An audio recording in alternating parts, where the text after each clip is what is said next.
اور پھر اس فضا کو ختم کرنے کے لیے وہ اپنے کرتاس و قلم کا سہارا لیتا ہے، اپنے افکار کا سہارا لیتا ہے، اور پھر یوں وہ معاشرے میں ایسے، یعنی آپ دیکھیں نا بعض اوقات معاشرے میں قحط سالی ہے، یا معاشرے میں کوئی وبا ہے، یا معاشرہ کسی ادبار کا شکار ہے، تو وہ شاعر ادیب اس کے اندر سے وہ مایوسی اور قنوطیت نکال کر اسے ایک رجائی پیغام دیتا ہے تاکہ وہ لوگ زندہ رہیں گے. جیسے اقبال فرماتے ہیں نا، خدائے زندہ زندوں کا خدا ہے. یعنی جو بندہ اپنے آپ کو مرتا ہوا یا مرا ہوا محسوس کرتا ہے وہ تو سماج پر بوجھ بن جاتا ہے. تو سماج کی جو اصلاح ہے، سماج کی جو نوک پلک درست کرنا ہے، اس کو جو راستہ دکھانا ہے، ان لوگوں کے آنکھوں میں جو خواب سجانے ہیں وہ تخلیقار نے سجانے ہیں.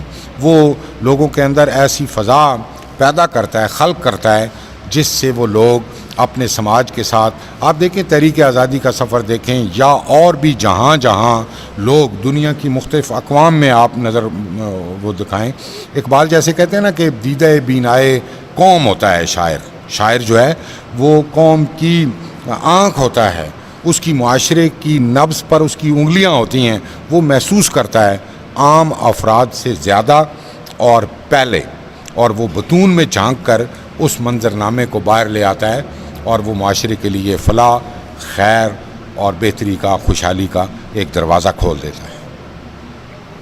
کوئی کلام یا تحریر کب ادب کا درجہ حاصل کرتا ہے؟ ادب کہاں اور کیسے وجود میں آیا؟ دیکھیں، ادب جو ہے یہ بنیادی طور پر ایک تخلیقی صلاحیت ہے.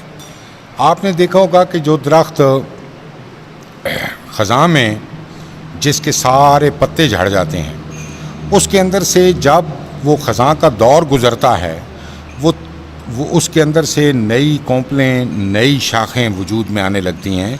یہ اس کی قوت نمو ہے جو اس بے سر و سامانی میں بھی اپنے اندر توانائی رکھتی ہے. تو جو تخلیقار ہوتا ہے، یہ میں نے پہلے گزارش کی کہ جتنے بھی فنون لطیفہ ہیں یا تخلیقی صلاحیتیں ہیں، یہ اللہ تعالیٰ کی طرف سے عطا ہیں، اور وہ ماحول اور زمانہ ان کے اندر تھوڑی سی بہتری لاتا ہے اور اس کو وہ فضا فراہم کر دیتا ہے. تو وہ تخلیقار کے اندر سے وہ آواز جو ہے وہ کسی نغمے میں، کسی نعت میں، کسی غزل میں، کسی افسانے میں ڈال جاتی ہے. بڑے ادب کی جہاں تک بات ہے، بڑا ادب جو ہے وہ کسی خاص چار دیواری کا مقید نہیں ہوتا. یعنی وہ صرف کسی خاص قوم یا کسی خاص فرقے یا کسی خاص قبیلے کے لیے معاون نہیں ہوتا، بلکہ وہ آنے والے دور کے لیے، آنے والے لوگوں کے لیے بھی رہنمائی کا باعث بنتا ہے. آپ دیکھیں، ہم جن لوگوں کا کلام پڑھتے ہیں یا جس کو ہم ادب عالیہ کہتے ہیں، یعنی 600-650 سال ہو گئے ہیں شیخ سعدی کا کلام اب بھی اسی ذوق و شوق کے ساتھ پڑھا جا رہا ہے، اب بھی اسی طرح رہنمائی کر رہا ہے. مولانا روم کا کلام ہے، آپ دیکھیں کہ پورے عالم میں، مشرق و مغرب میں اس کی ساری زبانوں میں تراجم ہو چکے ہیں. یعنی اس کے اندر کوئی ورث ہے، حالانکہ وہ گلستان جو ہے وہ حکایتوں کا مجموعہ ہے اور اس میں کہانیاں ہیں، اور وہ کہانیاں سچی نہیں ہیں. اس کے باوجود اس کے اندر چونکہ اخلاص گندا ہوا ہے اور وہ لوگوں کی تربیت کے لیے اور لوگوں کو یعنی آسودہ بنانے کے لیے وہ تخلیق ہوا، اس لیے اس ایثار نے ادب کے ان تمام رنگوں کو اپنے اندر جذب کر لیا جو آنے والے دوروں، ادوار کے لیے، آنے والی نسلوں کے لیے، آنے والے زمانوں کے لیے وہ فائدے سے خالی نہیں ہیں. تو بڑا ادب محدود نہیں ہوتا، کسی چار دیواری میں مقید نہیں ہوتا. دوسرا یہ کہ وہ کسی ذاتی خوبی یا خرابی کا مظہر نہیں ہوتا، بلکہ وہ سماج کے ایک بڑے طبقے کو، یعنی وہ جیسے اقبال کہتے ہیں نا کہ رہے گا راوی و نیل و فرات میں کب تک، تیرا سفینہ کہ ہے بحر بے کراں کے لیے. تو وہ جو بے کرانی ہے وہ ادب کی بنیادی صفت ہے. اسی سے اگر آپ اندازہ لگائیں، آپ تحریک آزادی پاکستان میں کتنے بڑے بڑے شعراء نے کلام پیش کیا. کئی شاعر ایسے تھے کہ ان کا ایک شعر سن کر عورتیں یعنی چندے میں اپنے زیورات اتار کر دے دیتی تھیں، لیکن جب وہ وقت گزر گیا، وہ جوش و جذبے کی فضا ختم ہوئی، تو ان کا کلام بھی اس زمانے کے ساتھ رخصت ہو گیا. وہ کلام زندہ رہا جس کے اندر نمو کے عناصر تھے، جس کے اندر نامیاتی مادہ تھا اور وہ آئندہ زمانوں سے بھی ہم کلام ہونے کی صلاحیت رکھتا تھا. یعنی بہت سارے آپ نے دیکھا کہ ہماری غزل یا اور شاعری بالعموم عشق و محبت کی ترجمانی کرتی تھی. وہ عشق و محبت اگرچہ عالمگیر جذبے ہیں لیکن یہ کہ ان کا جو اظہار تھا وہ اپنی ذات کے حوالے سے تھا یا ایک محدود چار دیواری کے حوالے سے تھا.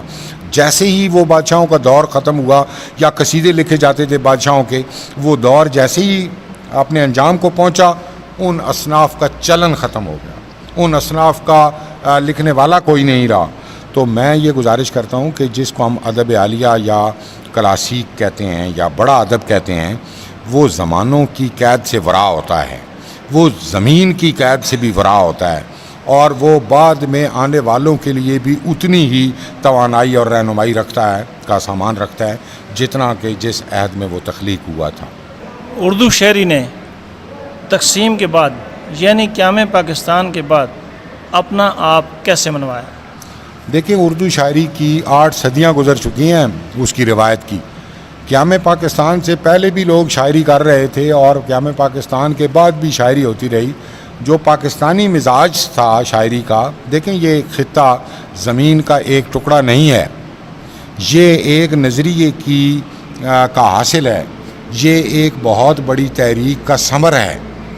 تو یہ خطہ کیوں بنایا گیا تھا, اس کے مقاصد کیا تھے؟ ایک ایسا خطہ جہاں اللہ اور اس کے رسول کی حکمرانی ہو, جہاں ان کے مطابق زندگی گزاری جائے, اخلاقیات عام ہوں, لوگوں کے اندر ایثار ہو, لوگوں کے اندر ہمدردی ہو, لوگوں کے اندر وفا اور اخلاص کے پہلو نمایاں ہوں. تو وہ ادب شعوری طور پر نہیں تخلیق کیا جا سکتا کہ آپ کہیں کہ میں ایک خیر پر کوئی نظم لکھوں گا تو پھر وہ خیر پھیلے گی, ایسا نہیں ہوتا. اس کے بھی یعنی شعر کے قالب میں ڈالنے کے لیے اس کا شاعری کے رنگوں کے ساتھ مناسب ہونا اور اس کے ساتھ جڑنا یہ وہ بہت ضروری ہے. تو جو ادب پاکستان میں تخلیق ہوا اس کے اندر وہ جذبہ بھی موجود تھا. کچھ لوگ ایسے تھے جو ہجرت کر کے آئے, دکھ سے گزرے, وہ خاک و خون جو اس کا دریا عبور کیا انہوں نے, ان کا تجربہ تھا. اس تجربے کو جب انہوں نے شکل دی, ایک اور دریا کا سامنا تھا منیر مجھ کو, ایک اور دریا کے پار اترا تو میں نے دیکھا. اب یہ تجربے کے بغیر یہ بات نہیں وہ مان سکتی, یا عادت ہی بنا لی ہے تم نے تو منیر اپنی, جس شہر میں بھی رہنا اکتائے ہوئے رہنا. تو یہ جو اکتاہٹ تھی وہ اس لا حاصلی کے نتیجے میں تھی. لوگ آئے یہاں اور جب انہیں یہ معلوم ہوا کہ یہاں پر تو چور بازاری ہے, یہاں پر رشوت ستانی ہے, یہاں پر ادارے مضبوط نہیں ہیں, اخلاقی طور پر یہ بانجھ ہے علاقہ, تو ظاہر ہے ان کے خاٹ ٹوٹے.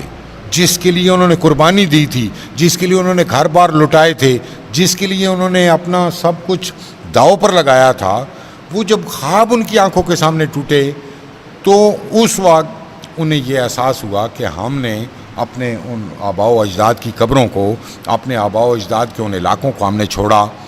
تو یعنی ذائقہ تو پاکستان میں جو ادب تخلیق ہوا اس کا الگ ذائقہ بنا. ہر خطے کا اپنا رنگ ہوتا ہے, اس کا اپنا رس ہے. یہاں کی جو مقامی بولیاں, زبانیں یا پاکستانی زبانیں جن کو ہم کہتے ہیں, ان کا بھی اردو پر اثر پڑا. اور یہاں سے ہمارے بلے شاہ اور سلطان باہو اور خوشحال خان خٹک اور شاہ عبداللطیف پٹائی اور اس طرح کے اور جو ہمارے مختلف پاکستانی زبانوں کے شاعر تھے, ان کے اثرات بھی اردو پر مرتب ہوئے. تو اس کے اندر ایک خاص رنگ پیدا ہو گیا جس کو پاکستانی مزاج کے ساتھ ہم تعبیر کر سکتے ہیں. ڈاکٹر صاحب, آپ کی پہلی کتاب کون سی منظر عام پہ آئی؟ دیکھیں, میں پہلے گزارش کر چکا ہوں, میں 10ویں میں تھا اس وقت میں نے ایک مجموعہ مرتب کیا شاعری کا. اس سے اگرچہ پہلے ایک چھوٹا سا کتابچہ میں نے حضرت مجدد الفسانی کے اعوال پر مختصر سا رسالہ لکھا تھا جس کا نام تھا آفتاب سرہند, اور یہ بالکل بچپن کی بات ہے. اس کے بعد 10ویں میں میرا ایک شاعری کا مجموعہ آغوش گل کے نام سے منظر عام پر آیا. ابتدائی وہ میری مشق جو تھی وہ 5 سالوں کی, وہ تقریباً اس میں شامل ہوئی, اور الحمدللہ کہ اس پر بھی کئی بزرگ شاعروں نے اور ممتاز شاعروں نے اور مستند شاعروں نے مجھے داد و تحسین سے نوازا, اور یہ پھر سلسلہ آگے بڑھتا چلا گیا. دیگر کتب کا بھی تعارف کرا دیں.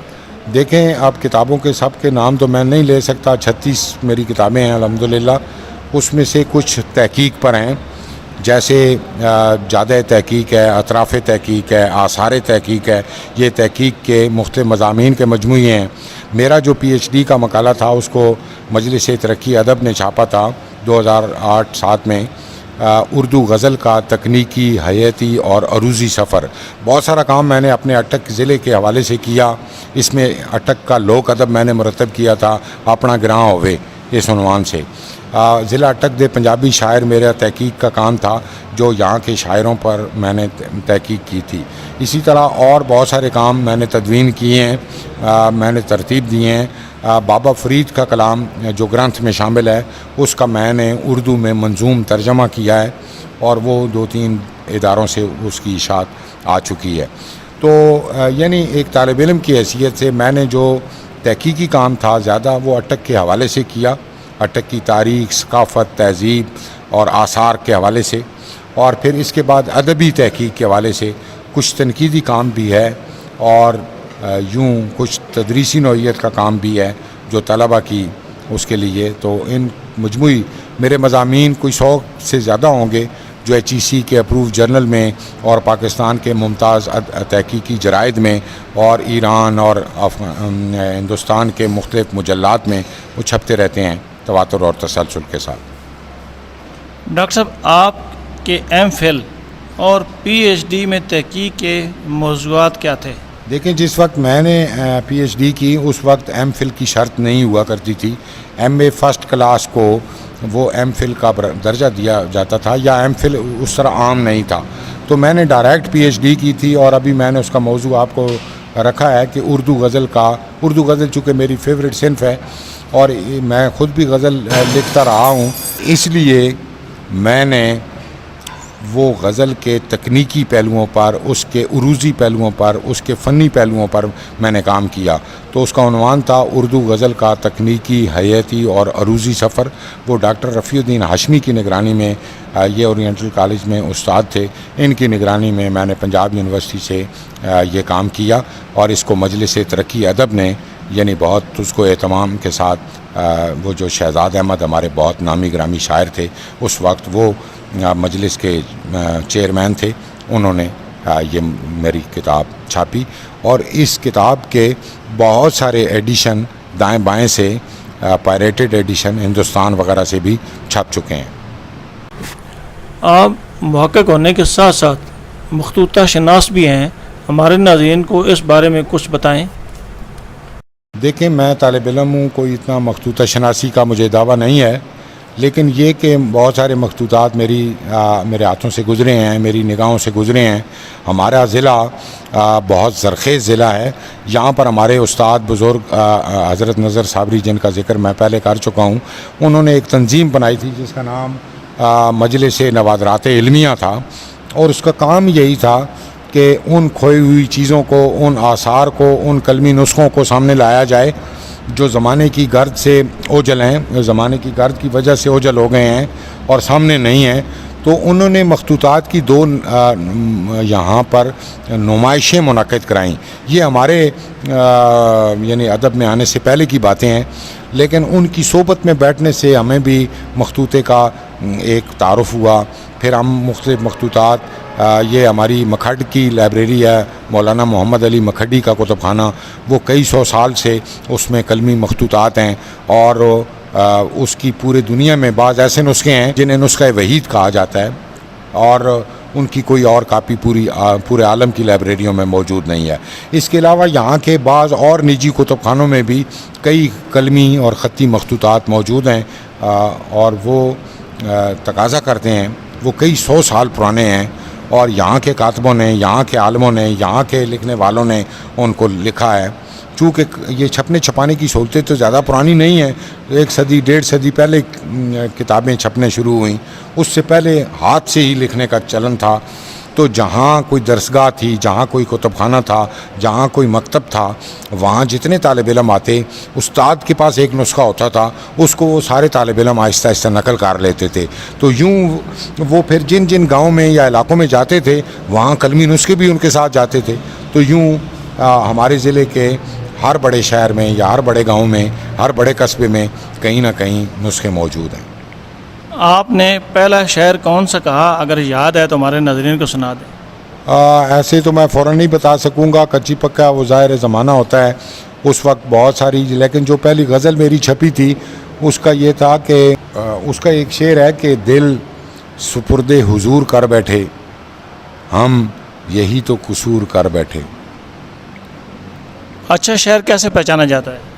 اچھا شاعر اپنی فکر سے، اپنی ٹریٹمنٹ سے، اپنے لفظیات سے، اپنی ڈکشن سے، اپنے مکالمے سے، یعنی دیکھیں جو بھی شاعر ہے لفظ تو وہ استعمال کرتا ہے، تشبیہات بھی برتتا ہے، اور جو شعری عناصر ہیں وہ بھی لاتا ہے، لیکن اب دیکھنے والا یہ کہ وہ موضوع اس کے مفید مطلب ہے، ممکن ہے کہ وہ اس کو پسند نہ کرے، ممکن ہے کسی اور نشست میں وہ اس کو پسند کرنے لگ جائے، تو یہ جو پسند ناپسند کا معاملہ ہے یہ ذوقی ہے۔